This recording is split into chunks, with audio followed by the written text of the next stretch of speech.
여러분 안녕하세요. 부동산 알려주는 친절한 함쌤입니다. 2024년이 시작되고 여전히 주택시장, 특히 아파트 시장은 찬바람이 불고 있습니다. 하락장도 여전히 이어지고 있고요. 거래량이 많이 실종되면서 아주 힘든 상황을 보내고 있는데요. 2023년도에는 특례 보금자리론이란 정책이 나오면서 하락하던 주택시장, 아파트 시장에 거래량을 활성화시키고 가격을 반등까지 시키는 효과를 줬었는데요. 그러면 2024년이 되면서 어떤 정책이 제일 처음 나왔을까요? 네, 바로 신생아 특례 대출이라는 정책이 새롭게 실행을 앞두고 있습니다. 과연 이 정책은 어떤 내용이고 주택시장에 어떤 영향을 미칠 수 있을지 한번 알아보는 시간을 갖도록 하겠습니다. 자, 신생아를 나오면 주택구입자금, 그 다음에 전세대출자금에 특별 금리 혜택을 준다는 신생아 특례 대출 조건을 한번 알아보도록 하겠습니다. 자, 지원 대상은요, 대출 신청일 기준으로 2년 내 출산한 무주택 세대주입니다. 네, 신규 대출은 무주택 세대주고요. 1주택자들은 대환대출을 해준다고 합니다.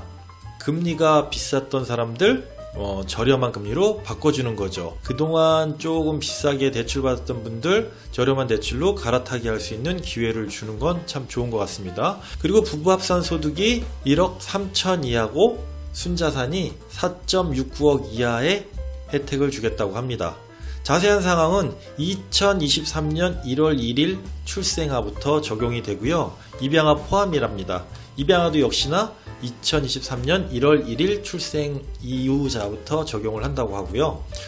혼인신고 없이 출산한 부부도 대출이 가능합니다. 네, 임신 중인 태아는 아직 포함이 안 되네요. 대상주택은 주택가액이 9억 원 이하에 적용이 되고요. 전용면적 85제곱 이하, 읍면일 경우에는 100제곱 이하에 적용이 된다고 합니다. 대출 한도는 최대 5억 원까지 가능하다고 합니다. 금리 적용은요, 소득과 만기에 따라서 1.6에서 3.3%까지 5년간 지원이 기본이고요. 연소득 8,500만원 이하는 1.6에서 2.7% 사이, 연소득 8,500만원 초과는 2.7에서 3.3%의 금리를 적용한다고 합니다.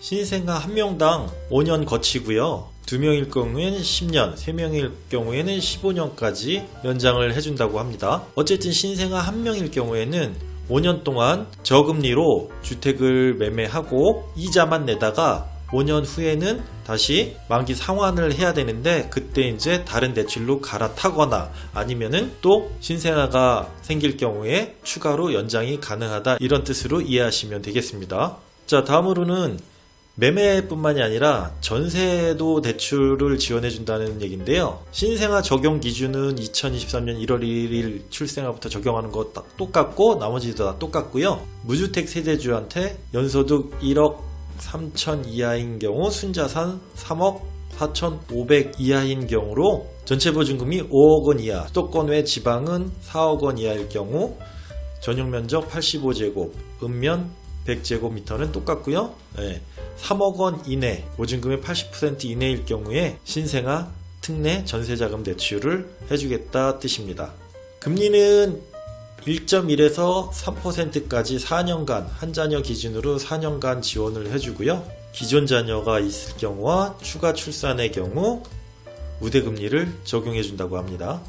네, 여러분, 이렇게 2024년도에 실행되는 신생아 특별 대출에 대해서 간단하게 알아봤습니다. 어려운 내용은 없지만은 헷갈리는 분들이 있을 것 같아서 안내 한번 드렸으니까 그 내용 확실하게 알고 가시면 될 것 같고요. 자, 과연 신생아 특례 대출이 부동산 시장, 주택 시장에 미치는 영향은 얼마나 될까요? 어느 정도 영향을 미치게 될까요? 물론 봐야 되겠지만은 제가 볼 때는 그렇게 큰 영향을 미칠 수 있을 것 같지는 않습니다. 대한민국은 세계에서 가장 지금 초저출산국으로 이름이 올라 있죠. 갈수록 자연 인구 감소가 되고 있기 때문에 큰 사회 문제가 되고 있는데요. 우선 2023년 이후에 태어난 신생아 가정에 대해서 이런 대출 혜택을 주는데요. 금리 상황을 봤을 때는 굉장히 저렴한 혜택일 수밖에 없습니다. 왜냐면은요, 작년에 특례 보금자리론이 처음 진행될 때 그때 당시에 일반 시중 주택담보대출에 비해서 저렴하다는 인식으로 해서 많은 사람들이 활용을 해서 아파트를 매매하게 됐는데요. 여러분 기억하시나요? 2023년도 특례보금자리론의 대출금리는 4% 초반에서 중반이었습니다. 그런데 지금 실행되는 신생아 특례대출 같은 경우에는 1.6%에서 3.3% 이내로 대출금리가 잡히기 때문에 거의 2% 이상 혜택을 보는 경우가 굉장히 많겠죠. 제가 볼 때는 작년에 특례보금자리론을 받았던 사람이나 그 전에 받았던 분들 중에서 이 신생아가 태어난 분들은 바로 대환대출로 갈아타면서 약 한 5년 동안은 이 혜택을 충분히 볼 수 있을 만한 가치가 있다고 봅니다. 하지만 우리가 봐야 될 거는 왜 이런 정책을 실행을 하려고 하냐면은 저출산 대책도 잡고 또 주택시장 거래도 좀 활성화를 시키고자 하는 의도로 보입니다만 과연 얼마나 효과가 있을까요? 저는 솔직히 낙관적으로 볼 수는 없을 것 같습니다. 우선 주변에 고객분들하고 살짝 얘기를 나누게 되면은 금리 혜택은 너무 좋다. 하지만은 이것 때문에 아이를 새롭게 가지고자 하는 사람은 거의 없을 것이다 라고 얘기를 합니다. 그래서 추가적으로 출산을 계획하는 경우는 좀 드물지 않을까 예상을 하고요. 출산을 미뤘던 사람들이나 결혼을 앞두고 있던 예비 부부들 같은 경우에는 조금 더 출산을 좀 땡길 수 있는 그런 경향은 있지만은 그래도 시장에 미치는 영향은 크지 않을 거라고 봅니다.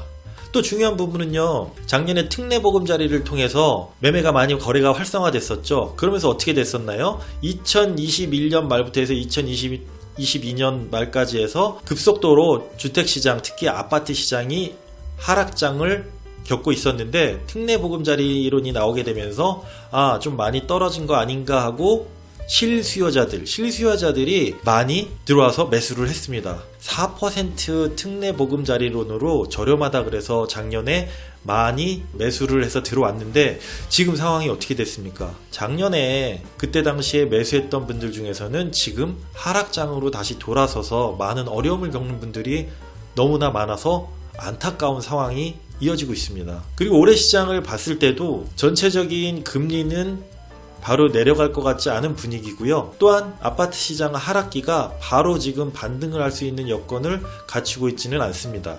여러분, 우리나라 저출산의 가장 큰 이유가 뭔지 아시죠? 아시는 분들은 아실 거예요.